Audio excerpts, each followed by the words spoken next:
You see this right here? You see this? This is traffic. Traffic really pisses me off. And you know what I'm finding really pisses some of you guys off? Me. What the fuck, though? But it's not like me, Stuart Brower, me. It's the post I make, it's the things I say, it's the title of a video, you know, the clickbait that I use to lure people into a conversation. That is what's pissing people off. When they get into the context and they read, you know, the long form of an Instagram post, or if they really get in and hang out for 2 to 3 to 4 minutes in a video, they're generally able to go ahead and see through the aggressive title or the post or the really polarizing statement that I'm making in order to draw people in for the conversation. And for me, that is the goal, that is the pursuit, to engage in the conversation, to have the debate, to argue back and forth each of our respective points. However, a lot of us, I think, when we see something on the internet or someone say something that is polarizing one side or the other, we instantly jump in head first and want to rip that person or take down that person or get into the comment section without actually seeing the point of the post in the beginning, which is to have a conversation. I'm not creating these things for, you know, cock bashing in the comments and the DMs that come through. And the DMs that come through from some of you guys when I make posts like the one that I did a few weeks ago, like this post, are fucking brutal. I mean, hilariously brutal. Like, I'm not upset. I don't take it personally. I really don't think you're gonna come burn down my house. I had guys in the DM like literally tell me to go fist my mother and fucking burn in hell. Like, they were not happy. The death threats. Death threat? The virtual, Then I got like AIDS in my eye. I hope you die in a fire kind of DMs. So number one, what is your thought on using clickbait like that as a marketing scheme? Like, to start conversation, I think it's good. It's like if you're saying shit that actually has absolutely no context or evidence to it whatsoever, that pisses me off. But people who put shit out there that just raises arguments because it's gonna shatter people's beliefs, I think is fucking necessary. Building followers is good because if something's polarizing, they're going to get shares, they're going to get comments, people are going to get tagged in it, whatever. That's good as long as your rate of paying customers to followers stays the same. If you're going from 5% of your followers are your paying customers, if you grow your followers, that's cool. But if you grow your followers, but then it's 3% or 2% or whatever, then it's meaningless. Sure. But I want to talk about like essentially what it is I'm doing, and it is marketing, and it's a lesson you guys can all take to your gyms. If we all go around and make the most vanilla fucking comments, we have the most basic copy in our ads and our posts. If we're using video and photo that doesn't strike a chord with anybody, it doesn't make them feel something, none of us are going to be relevant to anyone. I mean, I think that works for what like you're doing. I don't think it works for everything.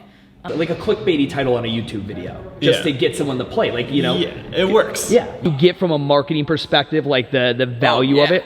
Yeah, because if I scroll across something and I'm like, if the article doesn't catch it, then I'm just gonna keep scrolling anyways. When it comes down to it, people who excel at marketing know how to make a splash. They know how to get your attention, because before you can ever be relevant to anybody, we need their attention. We need them to acknowledge you exist, whether it's a good or a bad way to do it. Again, 100 comments is 100 fucking comments. Even if 50 are saying fuck you and 50 are saying fuck yeah. Do you remember when we were given that takeover Instagram account when we were still CrossFit South End? Yep. You remember when they let me take over the Instagram account for that Charlotte one? Yeah. And they gave me the entire day to post, and it was all going well until I made a very polarizing, clickbaity post. Yeah, and then I shut down. And I got it shut down. And they instantly kicked us off. Yeah. They shut down the entire account. It was an entire shit show. That's really impressive. Yeah. I've got an awesome podcast being dropped that features two of the individuals that took a huge amount of disagreements with that post, and I invited them on the podcast. It's a part of a brand new segment I'm doing called I May Be Wrong, But I Doubt It. It's from one of my favorite books written by Charles Barkley. If you've never seen that, you've got to check that shit out. I may be wrong, but I doubt it. I may be wrong. I may be wrong, but I doubt it. Don't spend 10 minutes with Sally after class to help her get her muscle up, and the idea behind it. Where are your thoughts there? I mean, I see it's a slippery slope of like how if you spend 5 minutes with somebody and then somebody else, and then pretty soon you're spending a half hour people spread out, you know, after class, and your 1 hour becomes 2 hours. Yeah, you real quick. just created a second class. Yeah. That you didn't get paid for. Right. So I see that argument, but at the same time, I think it can be a good like a sampler, like coffee. Like I let people sample coffee whenever. It's not like I'm going to charge them for 2 ounces worth of coffee. If they go ahead and buy, you know, a bag of it or 12 ounces or whatever, then yeah, I'll charge them that. But it's I think to an extent. I think you could get some value out of it if it's 10 minutes. Sure. And you use it in a sense of, hey, here's a couple things. Now I can really show it to you if we take 30 minutes to and then an you hour upsell it. And really, yeah, so it's like a sample versus, hey, cool, all right, 10 minutes this week, and then the next week she wants to know something else, and I spend another 10 minutes and another 10 minutes. If you give a mouse a cookie kind of scenario. Right, exactly. So I use the muscle up as an example, right?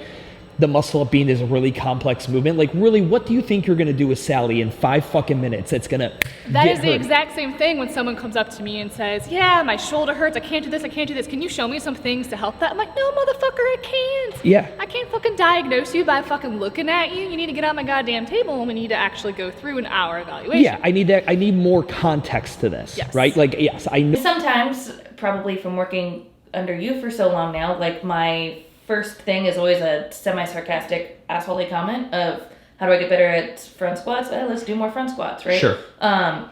That's kind of the like knee-jerk response, and then following that up with like, hey, if we can get together on this and we can talk about like a progression and a plan. It's not going to happen in a day, you know that. Let's, you know, we can set them something up where we come up with this plan of how to put in the extra work to get better at your front squats. Yeah. As far as Sally, yeah, no, I would much rather be paid to work with her and actually give her something for her time versus, hey, let's, you know, fuck around for 10 minutes and me not get paid for it for my time, and then you not really get anything out of it either. So again, if you're ever watching my stuff, you're gonna see something you probably don't agree with, whether it's about dogs in your gym, PT with people after class, the way you generate your money, or how you treat your employees. Speak up.